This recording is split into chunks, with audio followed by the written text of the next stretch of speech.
Why don't you start just by saying who you are and what you did?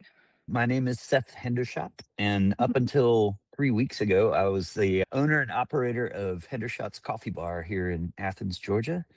And I'm also a professional musician. I've been playing in Athens and Atlanta for the better part of, I don't know, 25, 30 years. I've got a wife and two daughters, and a dog, and two cats, and 11 chickens. What type of dog? She's a little like terrier style dog. She's pretty Uh, loud. She's uh-huh. chilling with me right now. She's Panini. Actually, I'm napping, dude. Where were you from originally? I was born in Washington, New Jersey. We moved to Gwinnett County, suburbs of Atlanta, when I was 13. Uh-huh. So I grew up there, went to middle and high school there, and then kind of moved around. I lived in Chamblee. I lived in Atlanta. I did a 6 month house gig in Nome, Alaska before I came here. And then I briefly lived in Austin, Texas. Did you meet Jen here? And you moved here in 98? Did you move here for the music? I was coming off of a 6 month house gig, and I had a bunch of friends that were here, and they were all in music, and a couple of them were going to school here, a couple of them were just using it as a home base to tour out of. And I was dating a girl that was in school here, so I just thought I'll just go hang out with my friends and be near my girlfriend, and it'll be great. And it was. I started working for Jittery Joe's and playing with the Fuzzy Sprouts, and met a bunch of new friends and played music with them as well. So it was. When did you meet Jen? We met in 2000. I think in 2000, actually. Yeah.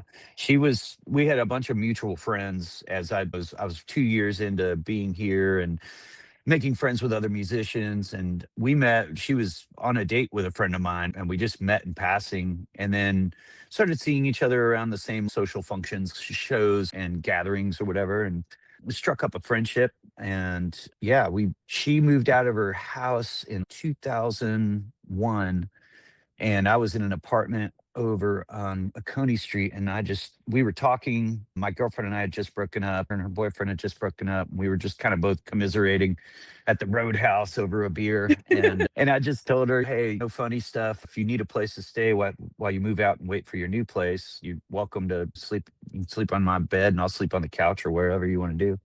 And she was Uh-huh. like, "Okay." And we ended up just becoming real close friends for a few months, and then thing love happened. I guess I met you. Did Naomi start in 2009? When did she start Oglethorpe?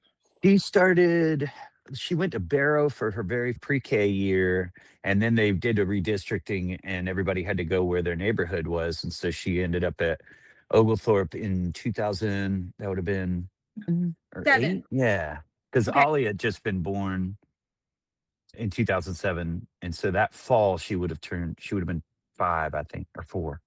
Maybe it was 2008, actually. Sorry. That's right after I came there too. I guess that's when you were thinking about opening the first Hendershots, right around. Yeah, I had ended up taking over the little coffee shop in the Roaster when it was on West Broad Street, and developed a great friendship with Charlie. And he's always so encouraging. I was telling him up playing in all these wedding bands and working at the shop, and I really need to lock into something because Jen was working on her master's, and I decided school wasn't really for me. And we had two young kids. And so I started writing this business plan. And yeah, I finished it in 2009, and then started looking for places to do it. And in that time, showed it to a couple of folks because I certainly wasn't going to get a bank loan. And they were all into it. My friend Chris was like, "Hey, man, you need a partner?" And I was like, "Sure." And then I showed it to the Smalls, Robert and Tress. I was friends with them, and they were like, "Oh yeah, we'd like to invest in that." And so I ended up just getting all this private investment. And in 2010, we built out that old service station on Oglethorpe and opened up. You gave a speech the last night at Hendershots that you were in charge, and you kind of went through the history of that. And it was so interesting while you were doing that speech. And I think I told Jen this.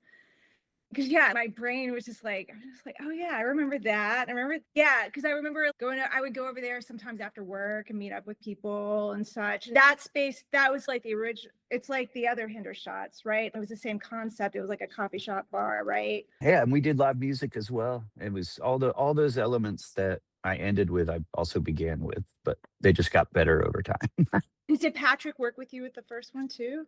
Eventually, he was just a regular because he lives in Forest Heights, and so he would come down all the time and just drink coffee and smoke ciggies and talk. And then he was looking for some work, and I was like, I need help with sound, and I knew he was a really good guitar player, so figured he could, and very smart guy. So he's just started playing around with it and learned more and more as time went on. Yeah. And yeah, now he's a legit sound guy. Why we talk about the need for that? For him? Yeah. I don't know if you ever went to that place Octane in Atlanta. It was like one of the first places I remember combining a coffee shop and a bar. And I've worked in bars and coffee shops my whole adult life, whether playing at them or in them. And I just thought that was the coolest idea. I was like, oh, that's brilliant. People come in the morning, get some coffee, and then at night it's a hang spot. People come unwind. And so I was like, man, if I ever open a place, because Jen and I had loosely talked about it, I was like, I would do Mhm. something like that, but I would add music to it because who doesn't love live music? And so when I was writing the business plan, I just kind of combined all those elements, and that's what came out. I was just gonna say it was inspired by that first Atlanta place that I went to, and just my love of creating experiences for people and live music, and all my friends, I come play at it. You wanna talk about some of the things that you moved in 2013, right? Hmm. But so do you wanna talk about some of the people and events that y'all did at Hendershot over the decade plus? Yeah, yeah. At the original spot, my favorite show there was Shovels and Rope before they kind of blew up. That's a husband wife duet. They're fantastic. And they came and played for about 50 people at the old spot. And like the next year, they filled the Caledonia with 200 people. And the next year, they were selling out the Georgia Theater 2 nights in a row. So they just had this meteoric rise, which was cool to see. And then with the new space, it's a bigger space. So we were able to entice bigger artists and more a wider variety of artists. We've had some amazing shows over the years. We had this one gentleman, he was the keyboard player in Miles Davis band from the Bitches Brew era. He came with his quintet. They were phenomenal. Jeff Coffin, who plays saxophone in the Dave Matthews Band, brought his quartet and they did a whole clinic and show. It was really cool. Most of it's in the jazz idiom. Bill Frisell, who's a world-renowned guitar player, came and played with his trio. That was remarkable. Nels Klein, the guitar player from Wilco, he brought his experimental jazz trio down with a sax player and a drummer, and they were unbelievable. So, and then we've hosted a couple times a Mongolian tube and throat singing trio called Alash Ensemble, and they were phenomenal and so much fun to hang around and talk to. And then a wide variety of local stuff, anything from poetry to singer-songwriter to metal to country to hip hop and reggae and all kinds of stuff, Latinx music. Like it's been a blast over the 15 years to be able to host all these different things. We're not constrained by, oh, that's a punk club or that's a rock club or that's a this club or that club. We just open up to everything. And I think that's what has helped cement that place as like a local favorite, if you will. Did you were you ever trained in jazz, or do you have I my most of my music training came from like private teachers in high school. I was big into marching band and Mhm. I did drum and bugle corps after high school for a couple years. So I got a lot of experience, a lot of practice time during that time, but really just listening and ingesting all of those styles of music. I've had a couple of private sessions with master jazz drummers, but nothing ever, I didn't go to school for it or anything. I just love that style of music and love all the subgenres of it that come out around it. I've gotten to some Mhm. really cool artists over the years, and that's inspired me. So yeah, I think that's how most of the people I play with, it's how they learn. Many of them are schooled, but The school was mostly like theory and ensemble classes and things like that, which is very cool. But the greatest teacher is experience. So just playing in the clubs with people that are better than you is the best way to get better. Yeah, yeah. Do you mainly just play drums? I do. Yeah. I sing a lot. I know a few chords on the guitar and I can find my way on a piano, but nothing I would ever do live. Drums. So, will you talk about the importance of third spaces? Yeah, I think whether you're in a big city or a town this size or something even smaller, I think part of what helps build community wherever it is you're living are these third spaces, these places of refuge for people to get out of their house or get away from their office or whatever it is that's the same in their life. And they can go to this new environment that's welcoming and offers libations or snacks or some kind of entertainment, and also a place to meet and study and work and sort out your life. I you see them around all the time. The county I grew up in, Gwinnett, we were in Snellville, and it just didn't have any of that. The closest thing we had was Starbucks, which is where I started in coffee in '95, and it was early on in Starbucks building of their empire, so it felt like a third space because people would meet there and people would gather there, and it was cool like that, but it was also real antiseptic, didn't have any of the soul that you expect to see in a locally owned, locally patroned space. So I think part of what makes those spaces like ours cool is the community additions to it. Like people have frequently over the years brought me like, oh, we took this black and white picture of this guy at the show and it's beautiful and we'll hang that on the wall. Or hey, I painted this because I thought about this space or whatever. I wrote this song dedicated to this space or this poem or whatever it is. And things like that, I think, help build the importance of places like that. And I think without them, communities just don't feel as connected. So I think that's their greatest asset is they are a place of connection and welcoming to everyone. Right? Like, how do you think communities, not just Athens, but communities in general, can support third spaces?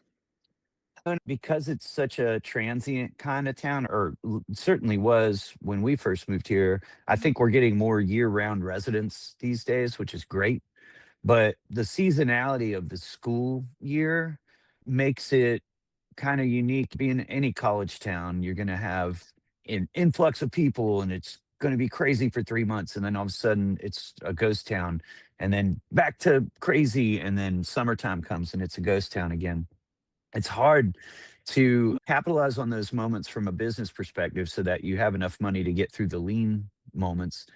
But I think some things that Dave and Lexi, the new owners of Hendershots, are doing is really creative and will help them from a year-round perspective. Basically, they started this coffee club, so they know if they get 100 people signed up for the coffee club, they can count on this guaranteed income every month because they're just sending out bags of coffee to people. It's a subscription model, but they're also seeking out benefactors to help support the Jazz Jam and Beats, Rhymes, and Life and all these cool programs that we've started that really bring people in and bring people together. They're looking for sponsorship dollars from folks to kind of keep those projects going, in addition to just running a really solid business. It was turnkey for them. The staff all stayed, so they don't have to miss a beat really, and they can really utilize the fact that the students are here to kind of get some income in before the summer happens.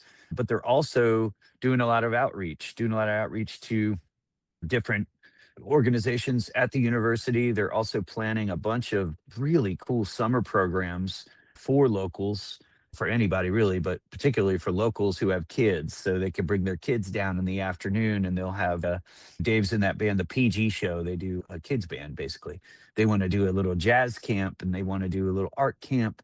Things like that, I think will bring people around more often. And that's ultimately what it takes is just them reaching out and being involved in the community and the community reaching back and bringing themselves down and supporting in whatever way they can. If it's $20 a month for coffee, I think, and that probably rings true for most college towns.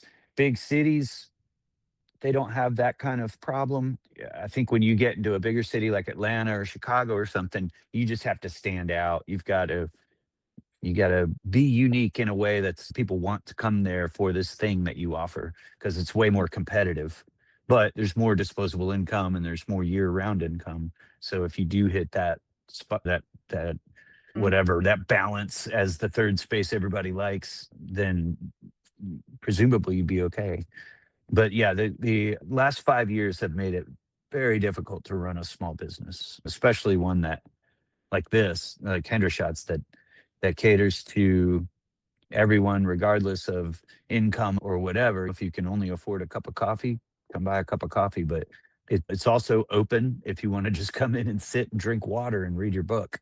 That while that's beautiful and they want to continue, that does affect their bottom line and makes it more difficult to make that rent that's gone up or to make those cost of goods that have gone up or to make that payroll that's gone up. So they're being really creative about it, and I think it's not a one-way street. They need to reach out as much as they need the community support, and if the community does want to keep it, which clearly they do based on that festival on Tuesday, they will continue to support them. Can you just talk?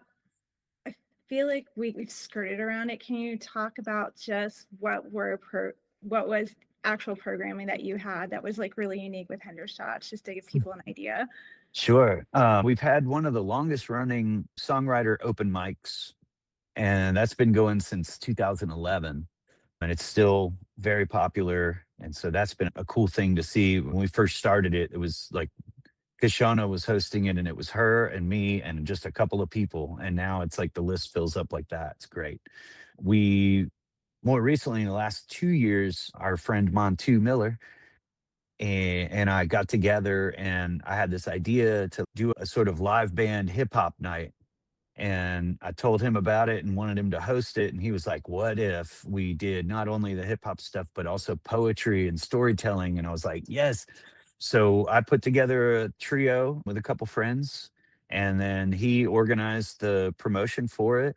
And it's called Beats, Rhymes, and Life. And it's an open mic for MCs, poets, storytellers, some cases singers, if they can, because it's all improvised. The band is completely improvised. We're just following the lead of whoever's up on stage with us. And Mhm. it is the coolest event, in my opinion, in Athens. It happens once a month, every second Wednesday. It's packed every time. It's the most diverse crowd. You get everything age, race, background, religion, whatever. Everybody's in there and everybody's feeling it. It's really wonderful. And then we have our jazz jam, which we started at the old spot, play drums. So that's a super diverse crowd as well. And it's always packed. And there's a lot of great instrumentalists in Athens that sign up and sit in with us. And there are people that just love jazz and they want to come down and drink a martini and watch us goof around on stage. It's really cool. And then we've got the big band Athens is the last Thursday of the month. They've been with us for, gosh, a decade now. And that brings out like all our swing dancers. Oh, and we've got Sabacha, which is a Latin dance night led by Ladarius, who's an awesome DJ. And they teach a little salsa class at the beginning, and then he cranks up the songs and people just start dancing. It's great. Do you want to talk about? Yeah, sure. Because I think people need to know that they're not the only ones that get burnt out. I realized last year that this depression or whatever it was I was going through was actually burnout. Owning a business that's open, almost always open, 7 days a week. It's we started closing on Mondays about a year ago because I was like, I need a day off. But it was open 7 days a week, started at 7 or 7:30 in the morning and ended at 11 p.m. or midnight, while trying to raise a family, while trying to still nurture a music career, and then shut down by the pandemic, and then open back up to higher costs of everything, and trying to keep that alive while establishing some kind of income so that I could help my family just caused me to crash and burn. I was burning the candle at both ends constantly. I was stressed out every single day. I was taking on really unwise business loans. And so I was just getting buried and I couldn't see going on and maintaining my physical and mental health. And I certainly wasn't any help to my family because if I wasn't down there, I was here. And if I was here, I was just kind of a zombie. And so Jen and I took a walk and talked, and I told her I wanted to shut it down. And she thought, you go out? Sorry. So we talked, and I told her I wanted to shut it down and that I could maybe get my real estate license and help her with her real estate stuff. And I could start teaching lessons again and playing more. And then it dawned on us that this business we have has value. It's 15 years old. It's beloved in the community. Some group of people with better business acumen than I have could come in and save it. So I talked with some brokers. Oh, the craziest part of that story is we took a walk around the neighborhood and we're talking about this stuff. And I'm kind of getting excited, like, yeah, man, we could sell it. And I told her, I was like, I got to find Alex Sams. He is a business broker. He sells businesses. I know he does. I got to find him. I'm thinking about this and I drive down to the shop and I'm not kidding. The only person at the counter ordering coffee was Alex Sams when I walked in. And I was like, yo. So I knew we made the right choice. It was wild. And so I talked to him, told him what I wanted to do. He introduced me to these other guys that were business brokers. And we, I handed them all the financial statements I had. And they looked it over and were like, yeah, we could definitely sell this. I was like, amazing. So a couple months went by and we were waiting on some more info and that didn't come through. And so it just kind of started dragging on. And I talked to my landlords and they were like, can you stay with it just a little bit longer while we try and find a tenant while you're trying to find a buyer? And I was like, okay. So we kept going and it got to be March and I knew they had somebody that was interested. And I went to them and was just like, it doesn't look like it's going to sell. I think I'm just going to close down and new guy can come in. And he wanted to do some kind of Italian restaurant or something. And they were like, okay. And so I made that fateful announcement on Instagram. And that night, after I made that announcement, I was bartending that night for a little event we were hosting. And Dave came running down. He's a big runner. He runs 10 miles a day. He's a freak. He ran from our neighborhood to the shop and came in and was like, I think Lexi and I want to buy it. I was like, what? And so we sat down for lunch later that week and I handed them all the financials and they looked over everything. And a couple days later, they were like, yes, we want to move forward. I was like, it was really a storybook ending. It could not have ended better. Oh, That's really the outpour of love and sadness that whole week for me was just kind of overwhelming. It was crazy. I was getting a lot of reach outs. Hey, are you okay? Is everything okay? I'm so sorry. I hate this, but I know it's best. And mostly it was just support from the community. It was awesome. They're doing great. Yeah, I was just down there earlier, just helping them answering questions, and we're still in the changeover mode, but another month and they'll be comfortable and I'll always be around. They live in my neighborhood. So if they need me, they know where to find me.